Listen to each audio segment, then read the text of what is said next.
Ini berkaitan dengan ibadah Ramadan. Jika ada di antara kita ini puasanya lengkap 30, tiap malam tarawih, akhir malam tahajud, tiap hari tadarus, akhir dia puasa iktikaf 10 malam terakhir, tapi sama tetangga di sebelah musuh, sebelah kiri bombeknya, di depannya si salah-salai, monribolana newe si Bali, semua dia musuh-musuh sama tetangganya. Maka orang seperti ini sia-sia amalnya kepada Allah. Bermusuhan, tetangga, depan, belakang. Apa biasa orang bermusuhan bertetangga? Apa sebabnya? Satu, musik. Tetangga punya tape baru, suka lagu dangdut. Tetangganya sakit gigi, lalu dia putar lagu dangdut yang tidak disuka tetangganya. Barangkali kita boleh berkata, radio-radioku, listrik-listrikku, saya bayar listrik, rumah-rumahku, saya mau kencang mau kecil urusan saya. Nah bilang tetangga tak, rumah-rumahku, pintu-pintuku, telinga-telingaku, kenapa musikmu masuk di telingaku? Coba, maka Bapak hargai tetangga, silahkan mutar musik, tapi jangan mengganggu tetangga. Bisa jadi tetangga lagi sakit atau bertengkar, kita putar musik, itu membuat orang bisa bertengkar. Apalagi yang membuat kita bertengkar, bertetangga, apa? Pagar. Pagar yang satu masyarakat biasa, yang satu masyarakat licik. Bikin pagar kalasi, curang. Pertama patoknya di dalam. Pagarnya di dalam, di luar patoknya, pagarnya di dalam. 3 bulan kemudian dia perbaiki pagarnya, kayunya di luar. Berikutnya lagi, pancoknya lagi di luar. 1 tahun bikin pagar, dia ambil tanahnya orang 1 jengkal. Orang seperti ini, agama mengajarkan siapa yang mengambil tanah sesama muslim 1 jengkal, dipikul nanti di akhirat 1 petaka langit. Tangkis mako itu. Apalagi yang membuat orang bertengkar? Biasa apa? Tumbuhan. Tetangganya suka pelihara mangga, tapi tidak pelihara sampah. Ya, tanam mangga besar, akhirnya mangganya nyebrang ke pagarnya tetangga. Akhirnya apa? Daun dan sampahnya yang nyebrang, tetangganya yang bersihkan. Menurut fikih hukum Islam, daun yang nyebrang ke sebelah, pohon yang ranting menyeberang ke sebelah, maka itu halal buat tetangga. Kenapa? Karena tetangga yang kasih bersih itu daun-daun sampahnya kita punya mangga. Tuh kalau sampah menyeberang. Nah, bila mahasiswaku, kalau istrinya tetangga Ustaz, bagaimana? Halal juga sebenarnya. Lain itu cilaka. Beda. Bapak saudara-saudara sekalian, apalagi yang membuat kita bertengkar tetangga? Apa? Tumbuhan, ternak. Tetangga pecinta bunga. Wah banyak. Apa yang mahal-mahal itu? Kembang cinta dan lain sebagainya. Nah, tetangganya hobi tanaman. Dia bagusinlah tanamannya. Tetangganya pelihara kambing, tidak diikat. Tetangga pelihara bunga, datanglah kambing, dia makan semua bunga kita. Bertengkarlah kita. Maka silakan pelihara burung, pelihara peternakan, tapi jangan sampai lalai akhirnya menyerobot tanaman tetangga. Apalagi yang kadang-kala membuat kita bermusuhan dengan tetangga, apa? Anak. Anak kita nakal, anak sebelah sabar. Bertengkar, orang tua ikut campur. Maka ibu bapak saudara-saudara sekalian, dengar baik-baik pesan Nabi. Dengar baik-baik. Atadruna manil muflis? Saudara-saudara sekalian, kau tahu siapa yang bangkrut di akhirat kelak? Tahu tidak siapa yang pailit di akhirat kelak? Bangkero imato ku akhirat. Semoga kau tahu. Macam-macam jawaban sahabat. Yang tidak sholat ya Rasul. Wah dia sholat, bagus sholatnya, rawatibnya juga cocok.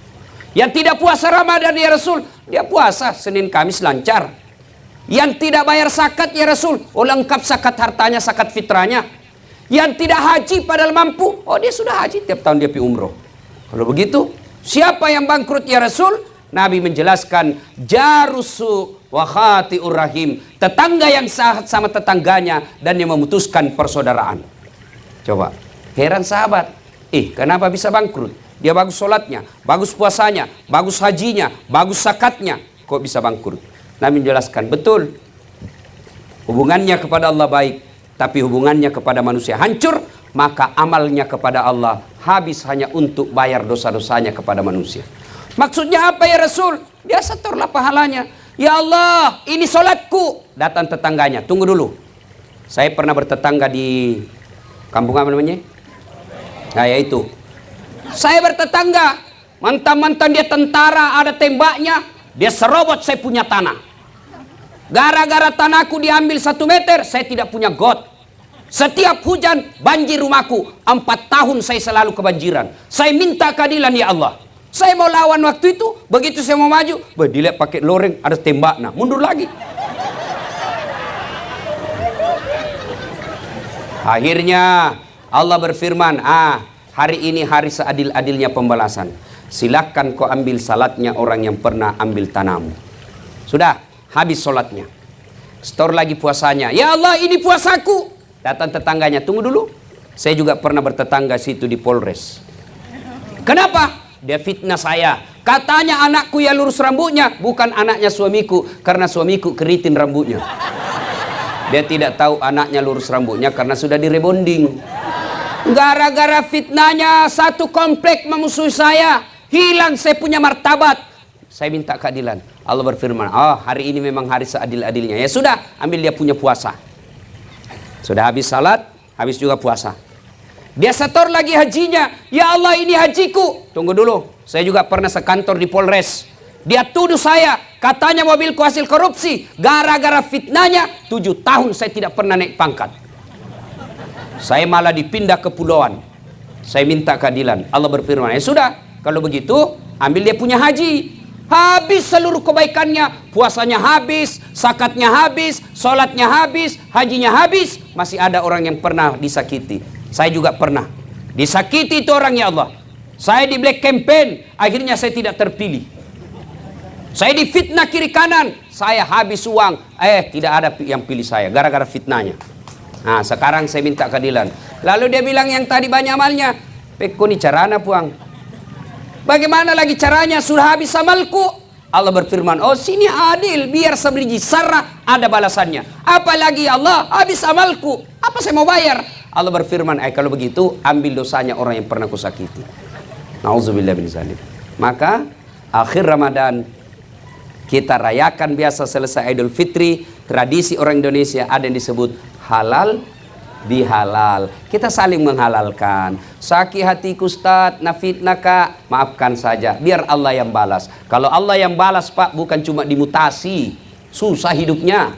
Kalau kita balas, oke, lapor ke polisi, sampai di polisi, atur damai, selesai. Tapi kalau Allah yang balas, sudah. Tidak usah kita nak kasih ginjal, nak kasih mencret saja 2 minggu. Apa, masih bisa kipi sosialisasi kalau mencret-mencret maki. Ustaz saja tidak bisa ceramah kalau sudah mencret-mencret. Begitu baru 10 menit mau keluar, tidak bisa lagi Pak ditahan. Coba, putus persaudaraan, hancur amal ibadah. Maka Ramadan hadir, mempersaudarakan kita.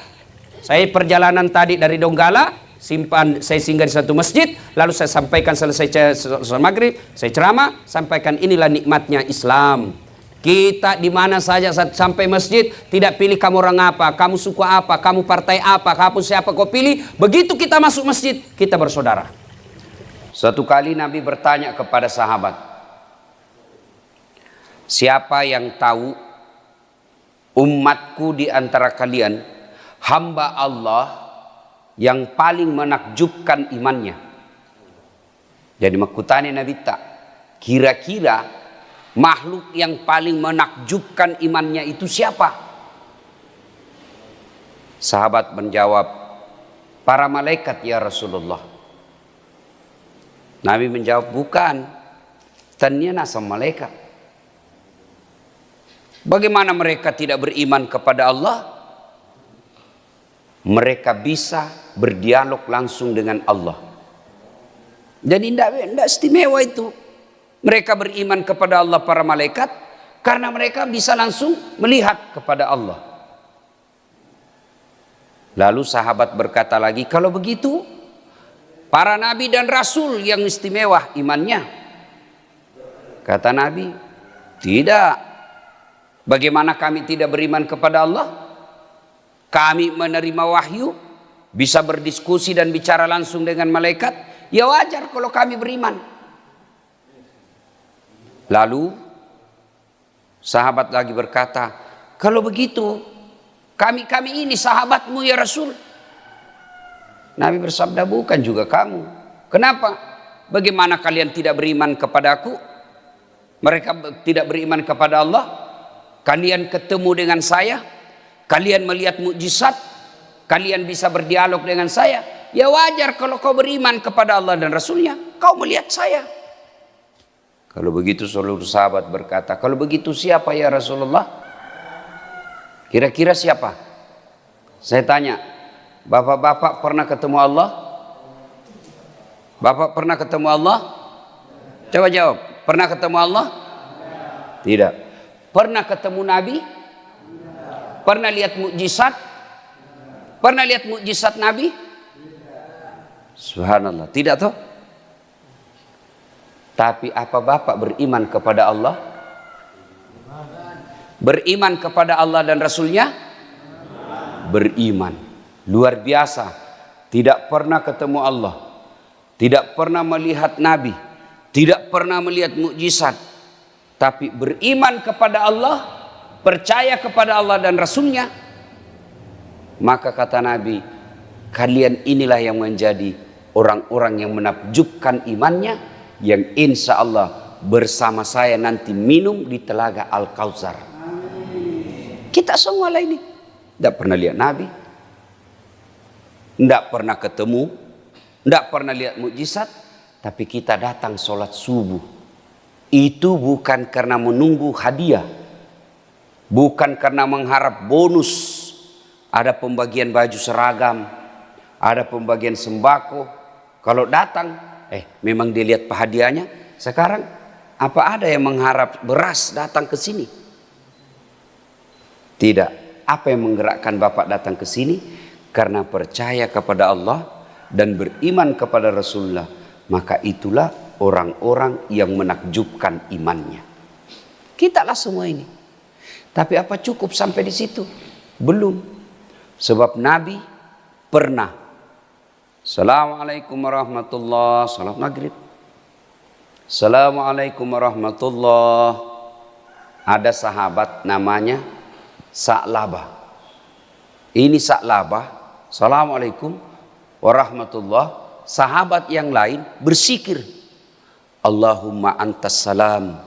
Ini Sa'labah, Allahumma lantas jalan. Assalamualaikum. Lupa, langsung lompat.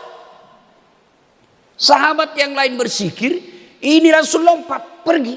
Karena ada orang begitu, Pak. Assalamualaikum, salam. Lihat-lihat pintu, mana ini? Dan yang paling menjengkelkan lagi, dia ambil saf paling depan, baru assalamualaikum, langsung pergi. Karena dia bilang tidak ada doa bersama. Ada kan yang begitu? Itu tidak beradab. Kalau Bapak tidak mau doa bersama, tidak mau bersikir bersama selesai sholat, tolong hargai orang yang mau sikir. Gimana caranya? Di belakang lah kau duduk supaya kau tidak halang-halangi orang yang main. Kamu coba lihat, ada itu yang begitu Pak toh. Assalamualaikum. Langsung lupa. Kau tidak hargai orang tua yang ada di sampingmu. Mu polo-polo. Itu orang-orang tidak beradab itu. Biar hebat ilmumu, kalau kau tidak beradab, tidak ada nilaimu di hadapan Allah. Karena Nabi jelaskan, hairun nas anfa'hum linnas. Paling baik di antara kalian yang paling bagus manfaatnya. Kau rugikan orang, kau injak-injak. Bahkan Nabi ditanya, untuk apa kau datang ke muka bumi ya Rasul? Untuk apa kau diutus ke muka bumi? Kata Nabi, mencerdaskan kehidupan bangsa. Bukan. Memberantas kemiskinan. Bukan. Untuk apa? Liutammimal makarimal akhlak. Memperbaiki akhlak. Kira-kira kalau Bapak assalamualaikum masih sikir-sikir tiba-tiba dipotong, tersinggung apa tidak? Tersinggung apa tidak? Tersinggung Pak. Mau kurang jarak nih ya. Maka kalau Bapak Ibu tidak mau bersikir setelah sholat, tidak mau bersikir bersama, ya sudahlah. di belakanglah duduk, di belakanglah ambil saf, supaya Anda tidak melukai perasaan sesamamu muslim. Nah, ini Sa'labah, Assalamualaikum warahmatullahi, lompat. Dilihat sama Nabi. Sa'labah ini tidak tahu bersikir-sikir. Hari kedua juga begitu. Assalamualaikum warahmatullahi, labus sih. Hari ketiga begitu lagi. Dipanggil sama Nabi. Sa'labah sini kau dulu. Kau ini sombong sekali. Kayak kau tidak membutuhkan Allah dalam hidupmu. Ya selesai kau sholat, berdoalah kau dulu. Duduklah kau sebentar, bersikir-sikir, memuji Allah, berdoa. Ini kayaknya kau sombong sekali, tidak membutuhkan Allah. Jadi kalau ada orang Pak selesai sholat langsung pergi, ada dua kemungkinan. Satu, dia sombong merasa tidak membutuhkan Allah. Yang kedua, mau sekali berak. Berak di jambang. Mudah-mudahan yang cepat pulang tadi itu karena mau buang air besar atau mau pergi urus perahu. Ya kan? Nah, akhirnya mendengar ini Sa'labah berkata, ya Rasulullah, sebenarnya ini sudah lama saya mau, tapi baru ini ya sekesempatan lah. Saya ini orang miskin ya Rasul. Satu di sarungku. Ada di sini yang satu sarungnya? Ada di sini satu sarungnya Pak? Tidak mungkin. Ini Sa'labah satu di sarungnya. Ya Rasulullah, si dimilih pakku kesik. Komondro kak masih kiri, saya tinggal bersikir. Tidak ada nak pakai istriku, menunggu kesengin istriku di rumah, bergiliran nak pakai ini sarung. Sementara waktu maghrib cepat habis. Jadi kalau saya lama bersikir, habis maghrib, tidak ada pakai istriku. Kira-kira ada miskin begitu di sini? Ada? Tidak mungkin Pak. Orang Bugis jangankan sarung satu, istrinya aja kadang dua. Maka Sa'labah lalu berkata kepada Rasulullah, ya Rasulullah, karena sudah terlanjur Anda tanya saya ini, tolonglah doakan saya, kasihan supaya saya kaya juga. Kata Nabi Sa'labah, siapa teladanmu? Anda ya Rasulullah. Siapa yang kau contoh dalam hidupmu? Anda ya Rasulullah. Kau lihat saya kaya? Tidak ya Rasul. Ya sudah, ngapain kau kaya, pulang mau kau? Pulang. Kau pikir-pikirlah, kau kira enak jadi orang kaya, kau pikir-pikir dulu. Pulang Sa'labah. Besok ketemu lagi sama Nabi, ya Rasulullah, saya sudah pikir-pikir ini. Sudah aku pikir, memang enak kalau miskin, tapi lebih enak lagi kalau kaya ya Rasul. Kalau saya kaya ya Rasul, alhamdulillah, ada bisa rungkut dua, istriku bisa bersikir dulu. Kalau saya kaya ya Rasul, saya bisa beli kambing untuk kurban. Kalau saya kaya ya Rasul, saya bisa bantu tetanggaku. Enaklah kalau kaya. Kata Nabi, pikir kau dulu deh, pikir kau. Sudah ku pikir ya Rasul, memang enak miskin, lebih enak lagi kaya. Kau mampu memikulnya? Siap, insya Allah saya mampu memikulnya. Baiklah kalau begitu. Akhirnya Nabi doakan. Nabi kalau doakan pasti diterima Pak. Ya Allah, bukakan pintu rezekinya, murahkan rezekinya. Sudah didoakan, Nabi kasih Alqamah, Alqamah ini, Sa'labah, Nabi kasih Sa'labah kambing, seekor kambing betina yang hamil tidak ada suaminya. Kambing Pak, hamil, tidak ada suaminya. Pernah lihat kambing di sini hamil tidak ada suaminya? Pernah? Ya biasa, namanya juga kambing. Masa ada kambing akad nikah? Saksi das atlatif, kambing nikah, kambing. Tapi biasa namanya kambing Pak. Tapi sekarang zaman modern, banyak juga cewek mau saingan sama kambing. Hamil tidak ada suaminya, bembe. Ya? Nah pulang, dikasihlah kambing hamil. Subhanallah, dengan izin Allah, dari satu ekor menjadi beberapa ekor. Dari beberapa ekor menjadi puluhan ekor. Mulailah sibuk Sa'labah. Yang tadinya belum azan sudah di masjid, ini kamak nih baru datang. Dia bilang Nabi, nakenan ya balak Sa'labah. Lewat. Dulu waktu belum ada perahunya, belum azan sudah ada di masjid. Sekalinya sudah ada perahunya, sudah kama baru datang. Sibuk nih ngurus ilopinna. Akhirnya apa? Makin hari dari puluhan ekor menjadi ratusan ekor. Akhirnya apa? Bukan lagi kama dia datang, masbuk nih, masbuk pak. Sudah rakaat terakhir baru datang. Dalam hati Nabi nak natongannya wala, karena betul sudah ini musibah Sa'labah. Lama-lama makin banyak kambingnya, tidak muncul Sa'labah. Tidak muncul sama sekali berjamaah. Lalu Nabi bertanya, saudara-saudara sekalian, ada yang lihat Sa'labah? Tidak ya Rasul, sibuk ngurus kambing. Inna lillahi wa inna ilaihi raji'un. Apa yang saya cemaskan betul terjadi. Kan banyak begitu Pak Tok. Waktu belum punya mobil, biar hujan datang jamaah Pak. Sekalinya sudah punya mobil, tidak pernah melihat masjid. Akhirnya turun ayat perintah tentang zakat. Nabi katakan, kau pergi minta zakatnya Sa'labah. Piko mintai, suruh bayar zakat kambingnya. Pergilah sahabat. Assalamualaikum warahmatullahi wabarakatuh. Waalaikumsalam warahmatullahi wabarakatuh. Kau, ya Sa'labah, kami diperintah Rasulullah untuk mendatangimu minta zakatmu. Minta kau keluarkan kambingmu. Apa kata Sa'labah? Apa? Nabi minta kambing, bayar kau zakatmu. Enakmu. Saya setengah mati urus ini kambing. Siang malam saya urus. Gara-gara ini kambing saya tidak datang ke masjid. Kamu datang minta-minta. Siapa kamu? Lapor sama Nabi. Inna lillahi wa inna ilaihi raji'un. Nah kenatongannya balak Sa'labah. Datang 2 kali. Tidak bayar zakat. Datang ketiga kalinya penagih zakat. Tidak mau. Akhirnya wafat Rasulullah. Tidak pernah bayar zakat Sa'labah. Ada yang terlupa. Sebelum wafat Rasulullah turun perintah Quran. Informasi banyak di antara kalian sebelum dia kaya hamba Allah, tapi setelah kaya menjadi hamba harta. Wetuna rodega waramparana maraji mas sempajang sisalina mega waramparana nalupai ni punga Allah Ta'ala lebih nasompani waramparana. Ayat ini disampaikan kepada Sa'labah. Sa'labah, baru ayat turun. Kamu nak kena ini. Kau je orang Madinah begini. Sa'labah kemudian istighfar. Astagfirullah. Dia ambil hartanya kambingnya. Dia kirim datang kepada Nabi. Ya Rasulullah, terima zakatku. Apa kata Nabi Sa'labah? Sudah bawa pulang itu kambingmu.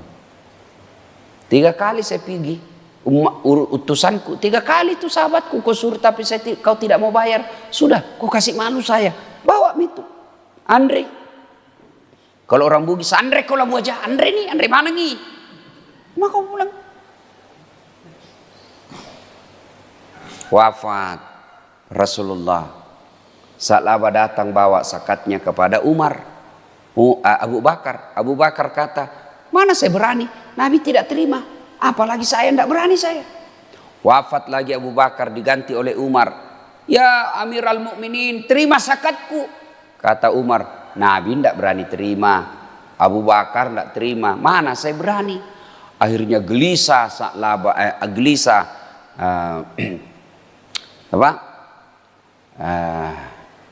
gelisahlah ini sahabat ini tidak bayar zakatnya, sengsara perasaannya. Alqamah ini. Ya, Sa'labah maksud saya. Sengsara dia.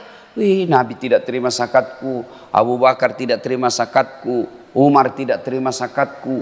Dia gelisah. Akhirnya apa? Bangkrut.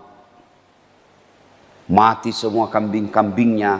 Hilang semua kambing-kambingnya. Jatuh miskin. Dan dikabarkan dia matinya dalam keadaan fasik. Na'udzubillah min dzalik. Nah banyak diantara kita begitu Pak. Sebelum dia kaya, rajin berjamaah di masjid. Sebelum dia kaya, baik sama tetangganya. Sebelum dia kaya, bagus sopan santunnya. Tapi setelah kaya, tidak pernah lagi datang ke masjid. Jangankan tetangga, saudara kandungnya saja dia sudah tidak baik sama dia. Maka sesungguhnya kekayaan paling enak itu Pak, kekayaan paling tinggi bukanlah harta, tapi iman. Harta tidak dibawa mati. Saya bilang sama istriku, ndak usah kau bingung soal harta. Nah kau tidak bawa mati itu harta. Nah bilang memang tidak dibawa mati, tapi kalau tidak ada harta rasanya mau mati. Iya toh? Nah Bapak Ibu Saudara-saudara sekalian, saklaba ketika tidak punya kambing, nikmat hidup iman dia dapati. Dia datang berjamaah di masjid, dan itu sisi mulia di hadapan Allah Subhanahu wa taala. Tapi setelah dia punya kambing ratusan ekor, akhirnya imannya hilang. Dan orang kaya itu Pak, jangan pikir enak jadi orang kaya. Itu orang kaya itu banyak pertanyaannya nanti di akhirat. Ditanya kambingnya, ditanya perahunya, ditanya mobilnya, ditanya tabungannya, ditanya semua itu rumah-rumahnya. Banyak pertanyaan. Kalau kita orang miskin apa mau ditanyakan?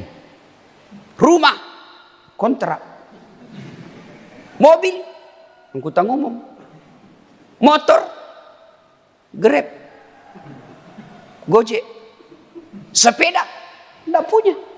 Apa mau ditanyakan? Apa pi? Cincin palsu 10.003. Apa mau ditanyakan nih Pak? Coba orang kaya biar giginya ditanya. Itu emas di gigimu dari mana kau dapat itu? Itu ditanya semua Pak. Jamu itu kalau dilihat gajimu tidak bisa kau beli itu. Dari mana? Mau ditanya semua. Kalau kita orang miskin jam tidak ada. Jadi cepat. Itu orang kaya masuk juga surga tapi mega pakutanana Pak. Orang miskin sudah dalam surga, orang kaya masih ditanya. Jadi ada cerita. Tersangka pertama maju. Nama Inem. Pekerjaan pembantu rumah tangga. Gaji, hartamu kau dapat dari mana? Gaji bulan-bulan 1,5 juta. Jadi pembantu. Tuhan sebenarnya tidak ada cita-citaku jadi pembantu. Tapi karena tidak ada ijazahku, tidak ada sertifikatku, mamaku sakit di kampung, ya saya jadi pembantu supaya ada gaji saya belikan obat mamaku kasihan. Tiap bulan kekirim orang tuaku 1.500.000 untuk saya. Tiap bulan itu. Wih, hebat. Mobil tidak ada. Rumah tinggal di rumahnya majikan. Tabungan apa mau menabung yang mau dimakan bulan-bulan saja tidak cukup. Kau sholat. Bukan cuma 5 waktu, tahajud saya bangun kalau saya ada masalah. Kau puasa, alhamdulillah bukan cuma Ramadan, Senin Kamis saya puasa. Kau sedekah, ya kadang-kala kalau saya beli sayur, saya beli ikan 1.000 rupiah untuk penjual sayur. Bagus kalau begitu. Kau masuk surga, Inem. Masuklah surga. Tidak banyak pertanyaannya Pak. Masuk surga. Beberapa tahun kemudian tersangka nomor 1013 maju. Wih, Nalia Inem, ini bosku. Ini yang paling seke ini. Dia diintip sama Inem. Bagaimana modelnya dia ditanya? Mulailah ditanya Pak. Nama Haji Baco. Pekerjaan juragan kapal. Mulai ditanya. Itu kapalmu dari mana? Tidak jelas, ditumbuk. Pak. Tak lempar matanya satu Pak. Ditumbuk dikeluar ke matanya Pak. Itu palu-palunya malaikat kata Nabi 7 kali beratnya dunia dan isinya baru sama. Bayangkan itu Pak. Bayangkan itu palu-palunya. 1 kali di palu-palu Pak. Tak lempar 7 tahun baru sampai. Nabi bilang ini mau lihat ini bosku. Iya nama paling masih kein banyak bicara ini. Ditanya. Tidak jelas Pak. Ditanya lagi mobilmu dari mana? Anu apa? Ditempelin lagi Pak keluar telinganya. Berdarah-darah nih. Masuk tonji surga Pak. Tapi banyak pertanyaan. Tapi Bapak belur nih. Darah-darah mana dia Pak? Bengkok nih mukanya. Patah-patah kakinya. Masuk di surga. Jalan setengah mati. Masuk dia surga. Ketemu sama Inem pembantunya. Dia bilang Inem, Pak Ji. Kenapa Ki? Jangan banyak bicara di situ. Kok dari baru muncul? Saya ini sudah lama di dalam. Kenapa baru muncul? Saya terlambat Inem. Kenapa bisa terlambat? Saya kira ada mobil tak tiga. Dia bilang itu mobil Mas sekali pertanyaannya. Ibu bapak saudara-saudara sekalian, miskin beriman jauh lebih baik daripada kaya fasik. Saya ulang, miskin beriman jauh lebih mulia daripada kaya jabatan tinggi tapi fasik. Pilih mana Pak?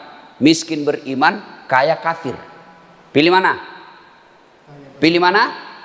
Kalau saya pilih kaya beriman. Paling sial sudah miskin, fasik. Sudah miskin, dah sholat. Itulah yang paling sial hidupnya. Nah ibu bapak saudara-saudara sekalian, makna terpenting dari taklim kita ini, pelihara iman. Kalau kita miskin harta, jangan putus asa. Tapi kalau miskin iman, itulah kemiskinan yang paling menyakitkan. Tapi demi Allah, saya jarang melihat orang yang baik sholatnya, rajin puasa Senin Kamis, ngajinya bagus, tidak merugikan orang, bagus akhlaknya. Jarang saya lihat ia miskin, jarang. Tidak banyak hartanya, tapi bahagia hidupnya. Berapa banyak orang Pak, tidak pernah kita lihat datang masjid sholat. Jangankan 5 waktu, Jumat saja dia jarang. Datang hari Jumat tapi paling terlambat datang, paling cepat pulang. Orang khotbah dia tidur. Begitu selesai khotbah itu langsung bangun. Aliran apa ini? Tidak ada khotbahnya. Bukan tidak ada, kau yang tidur dong. Ya kan? Aja begitu. Tidak pernah datang ke masjid. Tapi kok hartanya banyak? Sesungguhnya harta itu yang Allah berikan bukanlah nikmat tapi azab. Ini kan dunia nelayan ini toh. Ya kan? Bapak tahu kalau mepekang, mancing. Pernah mancing Pak? Pernah? Bukan pernah, sering. Itu kalau bapak mancing apa di ujung kain? Apa di ujungnya kail? Apa? Umpan toh? Nah, itu umpan kira-kira mau kasih senang ikan atau tidak? Hah? Mau kasih senang ikan? Tidak, pancing. Namanya dipancing kok. Andre lu tikek kok. Makan. Bah! Berarti orang yang kaya tapi tidak pernah batu agamanya, tidak pernah ingat Allah, sebenarnya dia lagi dipancing. Dikasih makan kok itu pancing, di dalamnya ada kain. Begitu keken makan, naik, bayangkan nasibnya itu ikan. Bah!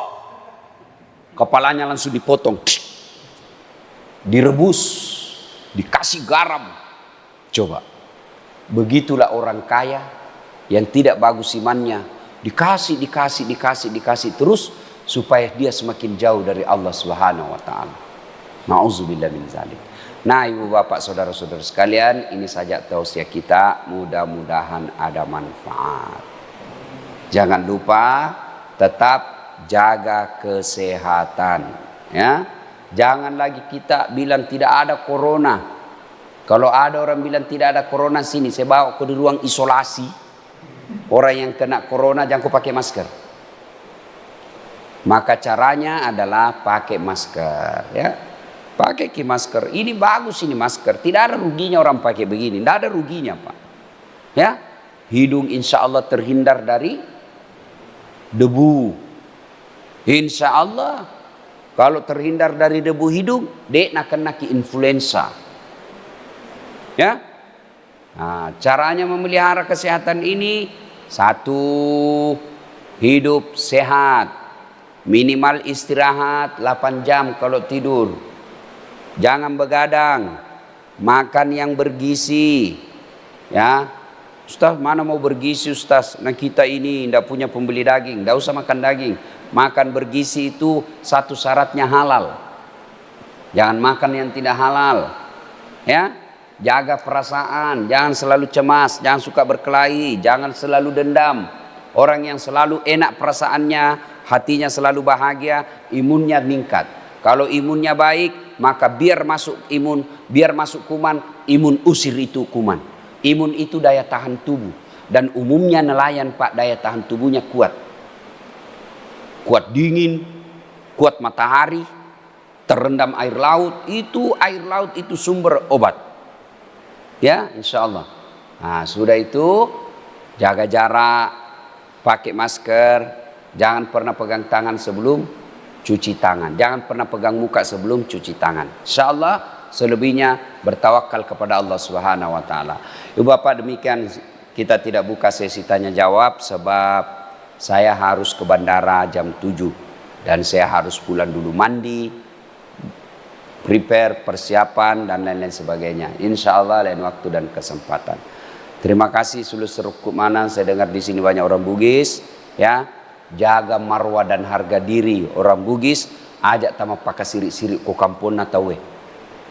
Ya, orang Bugis itu insya Allah kalau dia pergi merantau umumnya sukses dan dermawan. Jangkit sekek di, karena tidak ada orang suka itu orang sekek. Bahkan orang sekek sekalipun tidak ada suka juga itu orang sekek. Dia bilangnya kok piru mana mas sekek, padahal dia juga mas sekek. Itu jelek itu sifat sekek ya. Nah, ciri-cirinya orang dermawan itu di satu negeri, kalau masjidnya bagus berarti orang yang ada di kampung itu dermawan. Tapi kalau masjidnya jelek, itu mas sekek mega tuh. Alhamdulillah masjid tak bagus. Tinggal ini kubahnya mau diperbaiki. Ya? Nah, ini kubahnya. Ini kubah kalau tidak bagus, nah bapak mati orang yang baik rumahnya, nah cari kau nanti Tuhan. Kenapa itu? Nah sapa aku pengalat ta'ala. Iko nanti kau biarkan itu kubah masjid kau tidak beres. Nah kau yang ketawa saya serius ini. Ya, mudah-mudahan ada manfaat. Terima kasih. Lebih dan kurangnya mohon dimaafkan. Assalamualaikum warahmatullahi wabarakatuh.